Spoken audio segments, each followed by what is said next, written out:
Hello बच्चों, let's read this question. Here we have list first and list second. List first में हमें दिए हुए हैं मॉलिक्यूल्स और आयंस। लिस्ट सेकंड में हमें नंबर ऑफ लोन पेयर्स दिए हुए हैं सेंट्रल एटम पे जो प्रेजेंट है।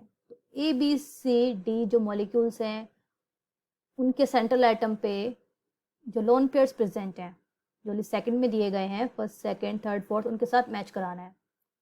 तो की कंसेप्ट वुड बी, पहले हमें पता होना चाहिए कि लोन पेयर्स होते क्या हैं। ये होते हैं pairs of electron, pairs of electron that do not take part in any type of bonding। Means ये इलेक्ट्रॉन्स के पेयर होते हैं जो किसी भी तरह की बॉन्डिंग में पार्ट नहीं लेते हैं, तो हम उन इलेक्ट्रॉन के पेयर्स को बोल देंगे लोन पेयर। तो पहले हमें मॉलिक्यूल दिया हुआ है IF7। तो सेंट्रल एटम क्या है यहाँ पे? सेंट्रल एटम पता होना चाहिए पहले। आयोडीन है यहाँ पे। आयोडीन में कितने आउटर मोस्ट इलेक्ट्रॉन होते हैं? 7। मीन्स उसकी लास्ट सेल में 7 इलेक्ट्रॉन प्रेजेंट होते हैं। इस तरीके से हमने ड्रॉ कर लिया। और आयोडीन के साथ में क्या दिया हुआ है? फ्लोरीन। 7 फ्लोरीन है। ये सातों फ्लोरीन सिंगल बॉन्ड के साथ इस आयोडीन के साथ जुड़ जाएंगी ऐसे। और यहाँ पे एक फ्लोरीन और एक फ्लोरीन यहाँ पे। अगर हम इसका शेप इसको दें तो ये इस तरीके से एक शेप बन जाएगी। तो एक पेंटागन बन गया और 2 पिरामिड बन गए। तो यहाँ पर आप देख सकते हैं कोई भी ऐसा इलेक्ट्रॉन प्रेजेंट नहीं है सेंट्रल एटम पे जिसने बॉन्डिंग में पार्ट ना लिया हो। मीन सारे के सारे इलेक्ट्रॉन्स बॉन्ड में पार्ट ले रहे हैं फ्लोरीन के साथ। तो लोन पेयर कितना हो गया? 0। यानी ए कंपाउंड जो हमें दिया हुआ था, ए मॉलिक्यूल, उसमें लोन पेयर 0 है। यानी ए का ऑप्शन हो जाएगा फोर्थ। तो ऑप्शन ए और सी ऐसे ही कट जाएंगे। बी और डी इसका ऑप्शन हो सकता है इस क्वेश्चन का। उसके लिए हमें जो सेकंड मॉलिक्यूल दिया हुआ है ICl4-, इस पे लोन पेयर चेक करने पड़ेंगे। ICl4-। Iodine again central atom है। कितने इलेक्ट्रॉन्स होते हैं इसमें आउटर मोस्ट में? 7, 5, 6 और एक 7। अब इसने एक इलेक्ट्रॉन बाहर से लिया तभी तो इस पर नेगेटिव चार्ज है। यानी कि इसने एक इलेक्ट्रॉन बाहर से लिया, तो यहाँ पर हम इसको ऐसे दिखा सकते हैं।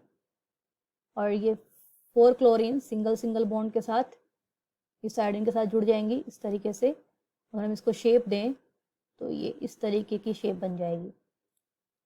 और ये जो इलेक्ट्रॉन के पेयर जो बचे हुए हैं जिन्होंने बॉन्डिंग में पार्ट नहीं लिया है, ये स्क्वायर से ऊपर की तरफ होंगे। तो स्क्वायर बाय पिरामिडल हो गया ये। और इस पे आप देख सकते हैं लोन पेयर कितने हैं। एक लोन पेयर ये वाला हो गया, एक लोन पेयर ये वाला हो गया। तो टोटल लोन पेयर हो गए यहाँ पर 2। ये बी मॉलिक्यूल था। अब हम सी मॉलिक्यूल चेक करें। सी मॉलिक्यूल दिया हुआ है XeF6। अब जिनोन क्या है? नोबल गैस है।